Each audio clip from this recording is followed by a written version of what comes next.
John DeLorean Informative Speech. Name John Harmer. Instructor Mr. Thompson. Title John DeLorean. Specific purpose to inform my audience about three parts of John DeLorean's story. Central idea. The three parts for John DeLorean's topic are 1. Pontiac, 2. DeLorean Car, 3. His arrest and trial. DeLorean wasn't the typical executive. He had shaggy hair, made friends easily, and mingled with the rich and famous.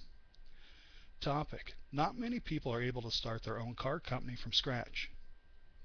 Credibility. I was always fascinated by his story and wanted to share it with the class. Preview.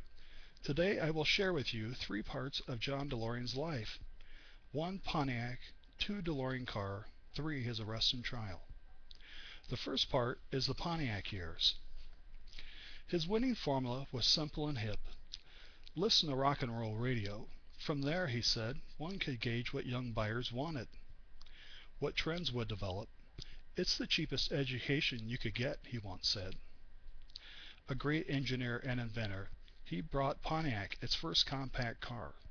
He was credited with creating the overhead cam engine, concealed windshield wipers, the lane change turn signal, vertically stacked headlamps, and racing stripes.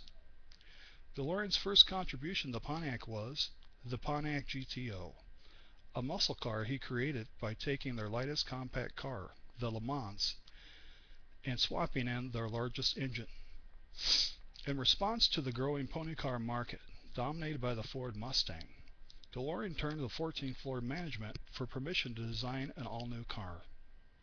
The Pontiac Firebird, introduced for the 1967 model year, and became even more popular in the 1970s, eventually becoming the Firebird Trans Am. Transition. Now that I have discussed the Pontiac years, the birth of the DeLorean Motor Company. In 1973, DeLorean leaves GM to start his own company. John DeLorean marries supermodel Christina Ferrari. According to Nerves of Stainless Steel, DeLorean's dream car should be fun to drive, safe to operate, and long-lasting. It should have super cool looking gull-wing doors, and what could be longer lasting than unpainted stainless steel for the body.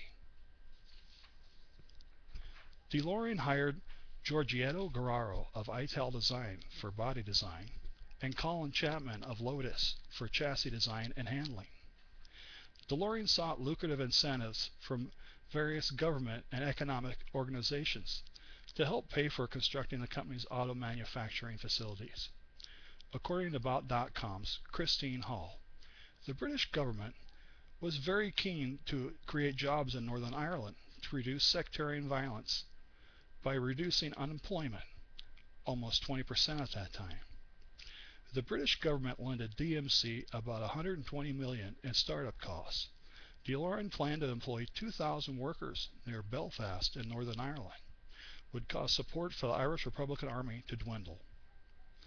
Engineering delays and budget overruns caused the assembly lines to start in early 1981.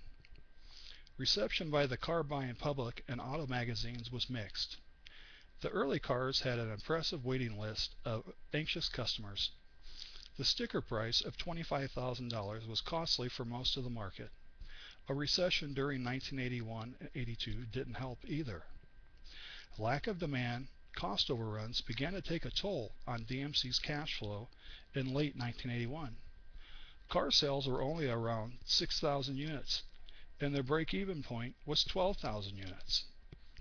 In response to the income shortfall, a restructuring plan was devised, and a new DeLorean Motors holding company would be formed in order to sell stock in the company on the New York Stock Exchange. In January of 1982, the U.S. Securities and Exchange Commission had questions about the company's viability.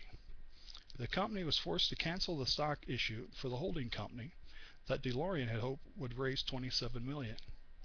John DeLorean then lobbied the British government for aid, but was refused unless he was able to find a matching amount from other investors.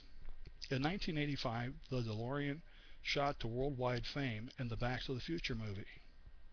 Transition. Now that I've discussed the DeLorean car, I will speak about his arrest and trial. According to UPI.com, John DeLorean's arrest. DeLorean needed $17 million in a hurry to save his failing business. In desperation, he entered into a drug smuggling scheme and walked right into an FBI operation designed to nab a smuggler named William Hetrick. Hetrick was looking for a bank to launder his drug money. The FBI confidential informant hooked Hetrick up with one agent posing as a bank officer and another who posed as a drug distributor. DeLorean then approached the confidential informant and was filmed and recorded at meetings at LA's Bel Air Sands and Sheridan Plaza hotels. William Hetrick was arrested after exchanging the cocaine for money. DeLorean was taken into custody the following day when he flew into LA from New York. Ironically, DeLorean had just missed a call from a banker who wanted to offer a legitimate $200 million loan that would have saved DeLorean Motor Corporation, which shut its doors for good, owing creditors $180 million.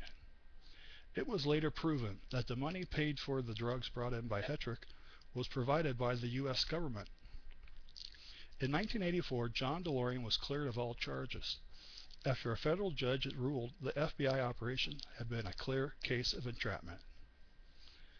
In conclusion, I have shared with you 3 parts of John DeLorean's life. 1. Pontiac, 2. Delorean Car, 3. His arrest and trial. These are some things to consider before purchasing a DeLorean. In August 2007, due to demand for the DeLorean DMC-12, DMCH would start selling refurbished cars. His businessman Stephen Wynn has purchased all the remaining parts and builds them in Houston, Texas.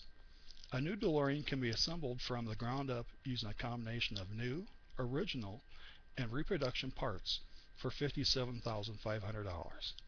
About 20 new DeLoreans are produced each year, and good used ones can be purchased for around $25,000.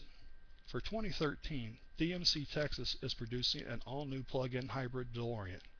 With 260 horsepower, it'll be quite a performer for $90,000.